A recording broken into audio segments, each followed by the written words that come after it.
Haleluya, salam berkat sukacita buat saudaraku sekalian. Dan kita bertemu kembali. Dan saya senang bisa menjumpai Bapak Ibu saudaraku sekalian, walau hanya lewat media ini. Tetapi kita percaya bahwa hal-hal yang baik yang saudara rasakan, bahkan ada hal-hal yang mungkin tidak baik, karena ada keluarga kita yang sakit, maka itu adalah juga sebuah kesedihan. Kalau ada keluarga kita yang mungkin sedang mengalami hal-hal yang buruk, prestasinya malah bukan naik tetapi malah jatuh, itu juga membuat hati kita terenyuh. Dan akhirnya kita berdoa kepada orang-orang seperti itu supaya Tuhan angkat kembali dan Tuhan pulihkan. Tetapi saudaraku yang dikasih oleh Tuhan, pada saat kita memasuki sebuah area kelam, area gelap, area kesedihan, yang ada seringkali adalah rasa takut dan khawatir. Rasa takut dan khawatir memang kadangkala suatu hal yang biasa, yang wajar menurut saya. Yang tidak wajar adalah sehingga kita menjadi paranoid terhadap rasa takut dan khawatir itu.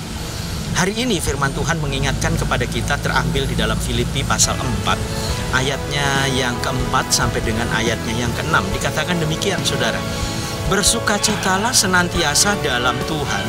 Sekali lagi kukatakan, bersukacitalah. Hendaklah kebaikan hatimu diketahui semua orang, Tuhan sudah dekat. Janganlah hendaknya kamu khawatir tentang apapun juga, tetapi lakukanlah dalam segala hal keinginan kita kepada Allah dalam doa-doa dan permohonan serta ucapan syukur. Nah, ini menarik, saudara. Ada 3 ayat yang mengatakan bahwa kita harus bersukacita.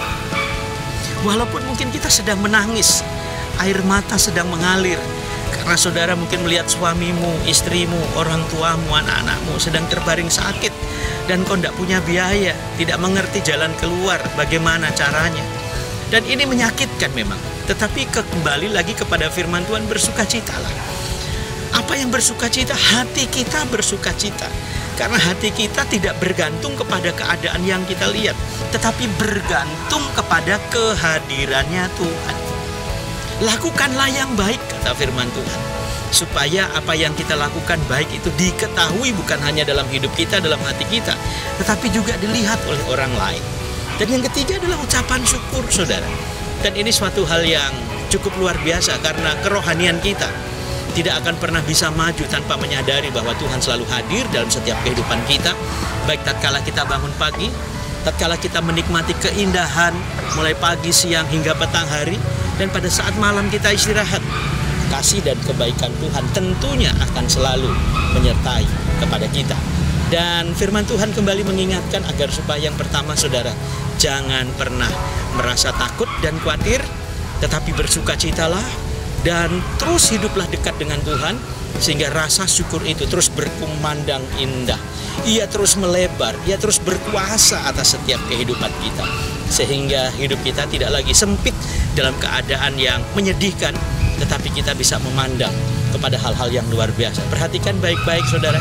Pada saat saudara keluar rumah, kau masih bisa melihat pemandangan yang indah, langit yang membiru, matahari yang bersinar, bintang yang berkilau, bulan yang menerangi malam, dan kicauan para burung dan binatang. Itu juga kadangkala, saudara, mengingatkan kepada kita betapa baiknya Tuhan itu.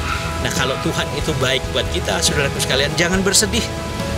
Tetap semangat untuk melayani Tuhan dan terus berdoa. Ambil sikap peperangan yang baik, karena bersama Yesus kita pasti cakap menanggung segala perkara, dan Tuhan tidak akan pernah membiarkan kehidupan kita.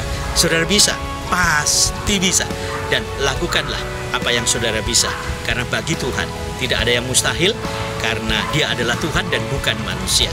Kalau Dia adalah Tuhan, Dia selalu cinta dan sayang kepada kita. Sukses buat saudara, dan Tuhan Yesus memberkati.